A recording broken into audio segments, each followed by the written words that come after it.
औज़ बिल्लाहि मिनश शैतानिर रजीम बिस्मिल्लाहिर रहमानिर रहीम। Khawar Naeem Hashmi official YouTube channel पर आपकी खिदमत में दस्त बस्ता सलाम पेश करता हूँ। नाजरीन, आज का ज़माना वीलॉग का ज़माना है और पॉडकास्ट का ज़माना है, लेकिन ये वीलॉग, ये पॉडकास्ट हर आदमी ने करने शुरू कर दिए हैं और इसको कमाई का जरिया बना लिया है।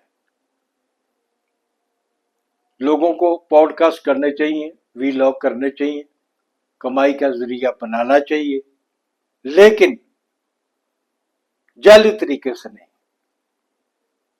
अक्सरियत वीलॉग करने वालों की और पॉडकास्ट करने वालों की उन चीजों से ही ना वाकिफ होती है जो उन्होंने कहनी होती हैं।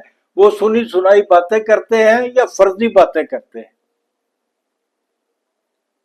इसको कैसे कंट्रोल किया जा सकता है, इस रुझान पर कैसे काबू पाया जा सकता है, ये मैं शायद नहीं जानता, लेकिन हुकूमत जो है उसका फर्ज है कि इसको चेक एंड बैलेंस का सिस्टम जो है इसमें मौजूद होना चाहिए। मिसाल के तौर पे मैंने एक शह सुर्खी पढ़ी एक वीलॉग की, अदाकारा ज़ेबा इंतकाल कर गई। मेरे एकदम पसीने छूट गए, मैं घबरा गया। ज़ेबा बेगम से जो मेरे ताल्लुकात है, जो मेरा एक वास्ता है मोहम्मद अली साहब की वजह से, और मैं उनको बहन समझता हूँ, भाभी समझता हूँ, और मैं घबरा गया। मुझ में इतनी हिम्मत नहीं रही ये पढ़ करके ज़ेबा बेगम इंतकाल कर गई कि मैं फोन करके इसकी तस्दीक ही कर सकूं। लेकिन मैंने जो उसको जब पढ़ना शुरू किया, वो पूरे वीलॉग में ज़ेबा बेगम के इंतकाल की कोई बात ही नहीं थी, उसने सिर्फ सुर्खी लगाई हुई थी। इस किस्म की बेशुमार चीजें हैं।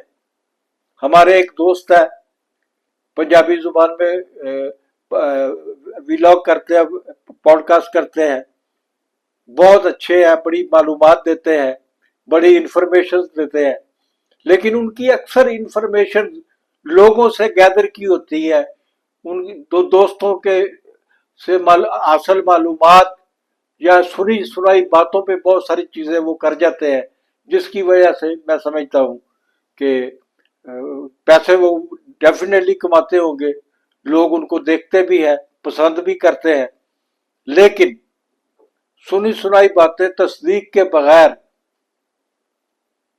और मालूमात के बगैर, इल्म के बगैर, हकायक को मद्देनजर रखने के बगैर ये पॉडकास्ट करना, वीलॉग करना, मेरे ख्याल में एक बहुत बड़ा इखलाकी जुर्म है और हमें इस जुर्म से इज्तनाब करना चाहिए।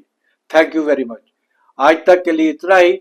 जाते जाते फिर दरख्वास्त करूंगा, Khawar Naeem Hashmi official YouTube channel को सब्सक्राइब करें, लाइक करें और दोस्तों को फॉरवर्ड करें। बहुत शुक्रिया।